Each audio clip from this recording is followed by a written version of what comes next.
Mari kita berdoa. Sungguh kami mengucap syukur ya Tuhan oleh karena kasih setiamu, oleh karena kebaikan yang kau berikan di dalam kehidupan kami ya Tuhan. Kami ada sebagaimana kami ada saat ini, itu semua bukan karena kekuatan kami, tetapi itu semua oleh karena anugerah yang kau berikan di dalam kehidupan kami. Terima kasih ya Tuhan, terima kasih. Sebentar lagi kami akan belajar kebenaran firman-Mu. Biarlah kebenaran firman-Mu senantiasa menguatkan kami. Kebenaran firman-Mu senantiasa menyatakan kebaikan hikmat di dalam kehidupan kami.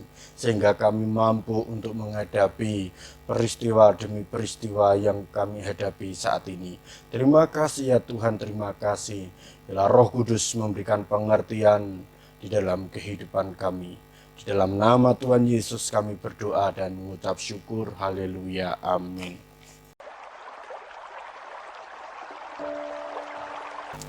Shalom Bapak Ibu Saudara yang dikasihi Tuhan Yesus Kristus. Pada kesempatan yang indah ini kita boleh bersama-sama beribadah meskipun di rumah masing-masing. Memang bukan suatu kebetulan ketika saudara dan saya saat ini diizinkan untuk beribadah di rumah masing-masing. Banyak sekali gereja-gereja yang saat ini sedang memberlakukan peribadatan melalui online, saudara. Tetapi saya percaya bahwa Allah memiliki rencana yang luar biasa di dalam kehidupan kita, pribadi lepas pribadi. Bapak Ibu Saudara yang dikasihi Tuhan Yesus Kristus, saat ini kita akan belajar kebenaran firman Tuhan yang terambil di dalam Mazmur pasal 59 ayat yang kedua sampai yang keempat. Demikian bunyinya, lepaskanlah aku daripada musuhku ya Allahku, bentengilah aku terhadap orang-orang yang bangkit melawan aku. Lepaskanlah aku daripada orang-orang yang melakukan kejahatan, dan selamatkanlah aku daripada penumpah-penumpah darah. Sebab sesungguhnya mereka menghadang nyawaku, orang-orang perkasa menyerbu aku. Padahal aku tidak melakukan pelanggaran, aku tidak berdosa, ya Tuhan. Amin. Bapak Ibu Saudara yang dikasihi Tuhan Yesus Kristus, ini merupakan satu ungkapan, entah bisa dikatakan puisi atau mungkin satu isi daripada suatu doa yang dipanjatkan Daud kepada Allah. Kalau kita melihat situasi pada waktu itu yang dialami Daud, bukanlah situasi yang menyenangkan, bukanlah situasi yang membahagiakan, bukan situasi yang menggembirakan di dalam kehidupan Daud. Tetapi dari bahasanya, lepaskanlah aku daripada musuhku ya Allah. Dari sini kita bisa melihat bahwa situasi yang dialami Daud pada waktu itu adalah situasi yang menakutkan. Ya, ternyata benar Bapak Ibu Saudara. Karena konteks pada waktu itu Daud dikejar-kejar oleh Saul, oleh tentara-tentara Saul. Untuk apa? Untuk dibunuh. Daud dibunuh. Daud mau dibunuh oleh Saul, saudara. Bukan karena kesalahan Daud, tetapi karena apa? Karena kebencian yang mendalam dari Saul kepada Daud. Lepas daripada itu semua, Bapak Ibu Saudara yang dikasihi Tuhan Yesus Kristus, artinya bahwa kehidupan pada waktu itu adalah kehidupan yang menakutkan bagi Daud. Kehidupan Daud diliputi ketakutan. Kehidupan Daud diliputi kebingungan. Kehidupan Daud diliputi oleh bayang-bayang kematian karena hendak dibunuh oleh Saul. Menarik sekali Bapak Ibu Saudara yang dikasihi Tuhan Yesus Kristus. Ternyata keputusan yang diambil oleh Daud tepat sekali, yaitu apa? dia berseru kepada Tuhan. Dia berseru kepada Allah. Dia berdoa kepada Allah. Dan dia memohon perlindungan yang dari Allah.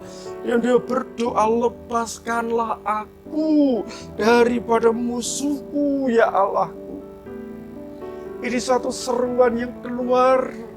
Satu penderitaan yang dialami Daud. Bukan seruan kebahagiaan. Bukan seruan kegembiraan, tetapi seruan ketakutan. Seruan yang lahir karena ketakutan. Seruan yang lahir karena kebingungan. Seruan yang lahir karena bayang-bayang kematian. Bapak, Ibu, Saudara yang dikasihi Tuhan Yesus Kristus, menarik sekali Bapak, Ibu, Saudara. Ternyata benar seruan Daud membuahkan hasil. Karena apa? Kalau kita membaca di dalam 1 Samuel pasal yang ke-19 ayat yang ke-12, di sini dikatakan lalu Michal menurunkan Daud dari jendela, ia pergi melarikan diri dan luputlah ia. Seruan itu menghasilkan keselamatan. Allah melalui mengutus Michal istrinya. Daud dilepaskan. Daud lari dari jendela dan luputlah ia. Dia bebas dari ketakutan. Dia bebas dari kebingungan. Meskipun toh akhirnya kalau kita melihat perjalanan pelarian Daud, Saudara, ternyata nggak sampai di situ saja. Dan Saul terus memburu Daud untuk dibunuh, Saudara. Bahkan salah satu buku yang menarik untuk kita baca, Saudara, menjelaskan secara rinci sekali. Kalau di kurun waktu tahun, Saudara, di mana Saul mengejar-ngejar Daud untuk dibunuh sekitar kurang lebih 10 tahun. Dan lokasi secara rinci juga disampaikan bahwa ada sekitar 16 lokasi. Artinya apa? Artinya adalah selama kurun waktu 10 tahun itulah Daud diperhadapkan dengan ketakutan. Tetapi Daud percaya kepada Allah. Pertanyaannya adalah, kenapa Daud berseru kepada Tuhan? Kenapa Daud memohon pertolongan kepada Tuhan? Di dalam Mazmur pasal 59 ayat yang ke-10 dikatakan, ya kekuatanku, aku mau berpegang kepadamu, sebab Allah adalah kota benteng. Dia datang kepada Allah, dia berdoa kepada Allah, dia berseru kepada Allah. Karena apa? Karena lahir dari percaya. Daud percaya bahwa kekuatan didapatkan karena apa? Karena Allah adalah kota benteng di dalam hidupnya. Artinya apa? Artinya adalah bahwa Allah sumber pertolongan dalam hidupnya. Allah yang mampu, yang bisa, yang memiliki kuasa melindungi kehidupan Daud. Oleh sebab itu Daud percaya kepada Allah, Daud berseru kepada Allah. Hanya kekuatan itu didapatkan ketika apa? Ketika di dalam perlindungan Allah. Bapak, Ibu, Saudara yang dikasihi Tuhan Yesus Kristus, Allah adalah kota benteng di dalam kehidupan Daud.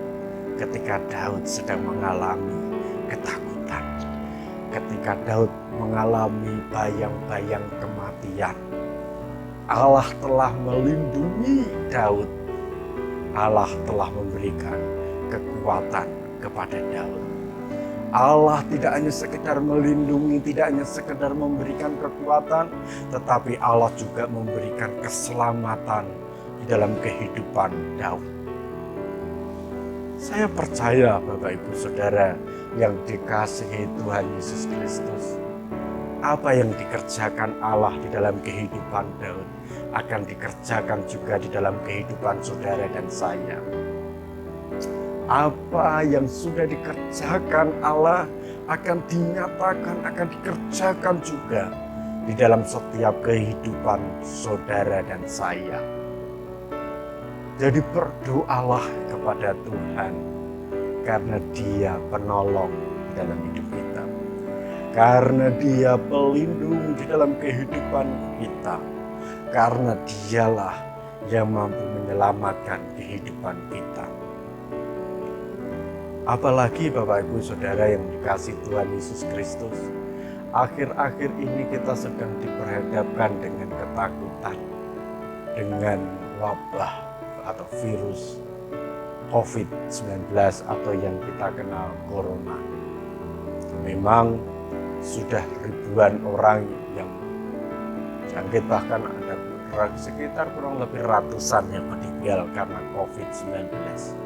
Itu artinya COVID-19 merupakan virus yang tidak bisa disepelekan.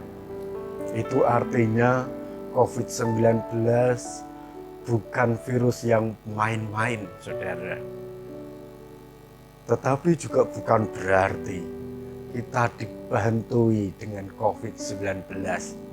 Tetapi bukan berarti kita dibuat takut. Bukan berarti kita takut terhadap COVID-19.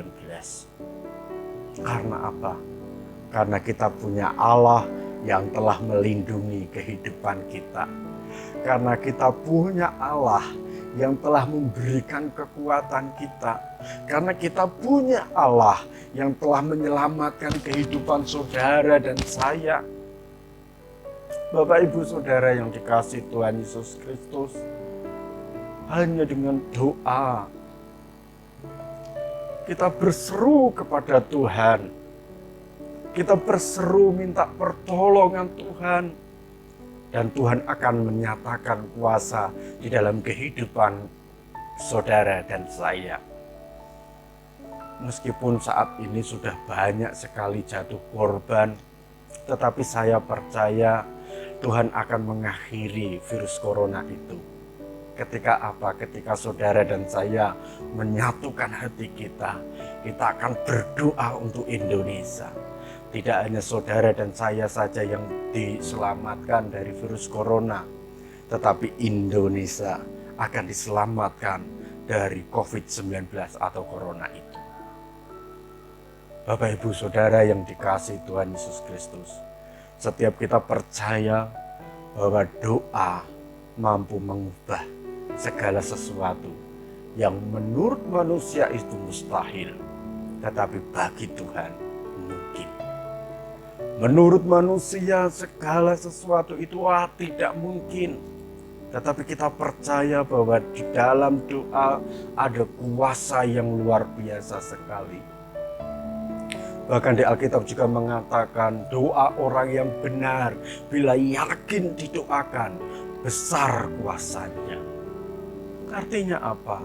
Artinya adalah ketika kita berada dalam doa, maka kuasa doa itu akan mengerjakan sesuatu yang luar biasa. Percayalah Bapak Ibu Saudara yang kasih Tuhan, Alkitab juga mengatakan 1 atau 2 orang berkumpul dalam namaku, aku akan hadir. Dan ketika Allah hadir di dalam doa kita, ketika Allah hadir di dalam persekutuan kita, ketika Allah hadir di dalam setiap langkah hidup kita, maka kuasa Allah pun juga hadir. Maka Allah akan mengerjakan sesuatu yang luar biasa sekali. Jadi mari Bapak Ibu Saudara yang dikasihi Tuhan Yesus Kristus, jangan takut untuk menghadapi sesuatu yang saat ini menakutkan. Jangan takut, jangan panik, karena kita punya Allah yang melindungi kehidupan kita. Karena kita punya Allah yang mampu melakukan perkara-perkara yang ajaib dalam hidup kita. Bapak Ibu Saudara yang dikasihi Tuhan Yesus Kristus, saat ini saya sedang berdoa bahwa saya memohon kepada Tuhan, peristiwa Paskah tahun ini akan mengakhiri virus corona. Beranjak dari sebuah refleksi yang saya gumulkan, saudara, kalau kita melihat dalam perjanjian lama, di mana ketika bangsa Israel keluar dari tanah Mesir, diawali dengan apa? Tulah-tulah. Tuhan memberikan tulah, dan akhirnya apa? Akhirnya bahwa bangsa Israel keluar dan mengalami kemenangan. Dan peristiwa Paskah itu terjadi. Dalam perjanjian baru, peristiwa Paskah itu juga memenangkan kita, memenangkan bagi orang-orang yang percaya kepadanya. Dari apa? Dari manusia yang terkungkung oleh dosa. Ketika manusia itu dikungkung oleh dosa, maka Yesus mati di kayu salib untuk memenangkan kita, menebus kita, sehingga kita menjadi orang-orang pemenang. Kita dibebaskan dari kuasa dosa. Perjanjian lama, bangsa Israel atau umat Israel dibebaskan dari tanah Mesir. Perjanjian baru, hidup saudara dan saya yang percaya kepada Tuhan Yesus Kristus akan dibebaskan dari belenggu dosa. Dan tahun ini yang saya doakan adalah peristiwa Paskah itu akan membawa kemenangan saudara dan saya dari wabah atau virus COVID-19.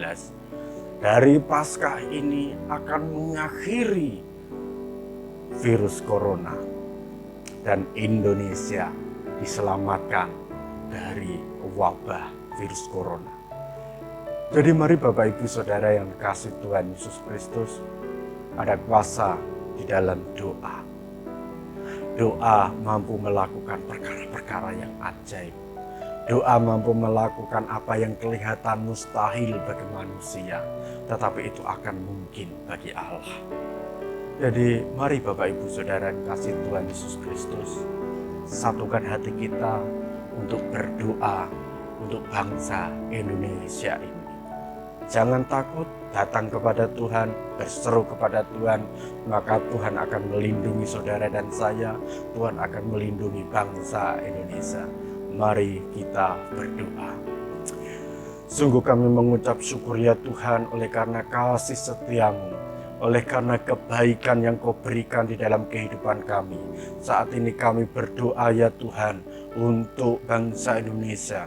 Kiranya bangsa Indonesia ini boleh mengalami kemenangan dari virus corona. Bangsa Indonesia ini boleh mengalami kemenangan, terselamatkan dari virus corona.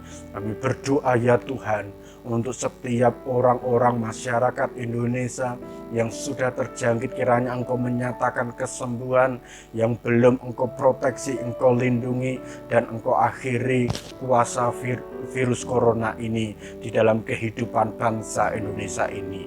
Terima kasih ya Tuhan, terima kasih. Kami percaya Engkau Allah yang mengasihi kami, Engkau Allah yang melindungi bangsa Indonesia ini. Di dalam nama Tuhan Yesus Kristus kami berdoa dan kami mengucap syukur. Haleluya. Amin.